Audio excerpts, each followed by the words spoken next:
আসসালামু আলাইকুম দর্শক, আপনারা দেখতে পাচ্ছেন এই দুইটি কলা আমি 350 টাকা দিয়ে নিছি চাচার থেকে। তো এগুলো আমি এমনিতে আসছি ঘুরতে, সেই হিসেবে নিয়ে যাব আর কি।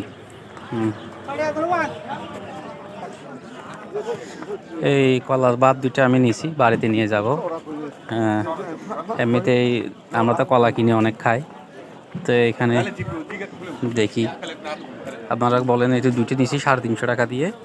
আমার খাইতে ইচ্ছে করতেছে, তাই চাচাকে নিয়ে আমি এখন নিয়ে যাচ্ছি গাড়িতে। গাড়ির থেকে আমি সোজা চিটাগাং উদ্দেশ্যে চলে যাব। দুইটি কলা আমি নিচ্ছি, আশা করি সবাই। আমি চাচা এসে দেখি অনেক কষ্ট করে দাঁড়ায় আছে, এই জন্য নিছি। নেওয়ার পর চাচাকে দেখতেছি অনেকক্ষণ দাঁড়ায় আছে, কষ্ট হচ্ছে, এই জন্য নিয়ে নিছি। যদি আসলে ভিডিওটি ভালো লাগে সবাই শেয়ার করবেন। আসসালামু আলাইকুম।